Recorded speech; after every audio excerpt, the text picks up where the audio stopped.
జమ్మూ కాశ్మీర్లోని పహల్గామ్లో జరిగిన ఉగ్రదాడి తర్వాత కేంద్ర ప్రభుత్వం సంచలన నిర్ణయం తీసుకుంది.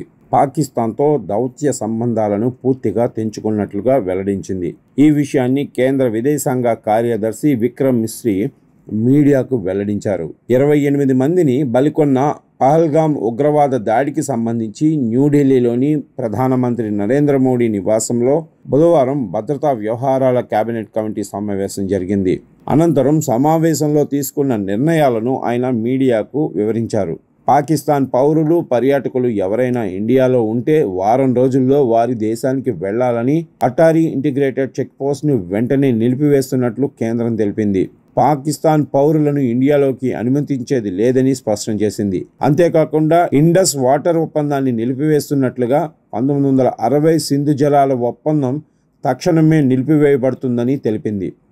సార్క్ వీసా మినహాయింపు పథకం SVES వీసాల కింద పాకిస్తానీ పౌరులు భారత్లో ప్రయాణించడానికి అనుమతించబడరు.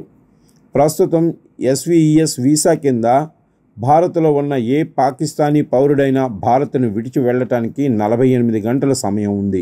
న్యూఢిల్లీలోని పాకిస్తాన్ హై కమిషన్లోని రక్షణ, సైనిక, నావికాదళం వైమానిక సలహాదారులను పర్సనా నాన్ గ్రాట్గా ప్రకటించారు. వారు ఇండియా విడిచి వెళ్లటానికి ఒక వారం సమయం ఇచ్చారు. ఇస్లామాబాద్లోని భారత్ హై కమిషన్ నుంచి భారత్ తన సొంత రక్షణ, నేవీ, వైమానిక సలహాదారులను ఉపసంహరించుకుంది. సంబంధిత హై కమిషన్లలో ఈ పోస్టులను కేంద్రం రద్దు చేసింది.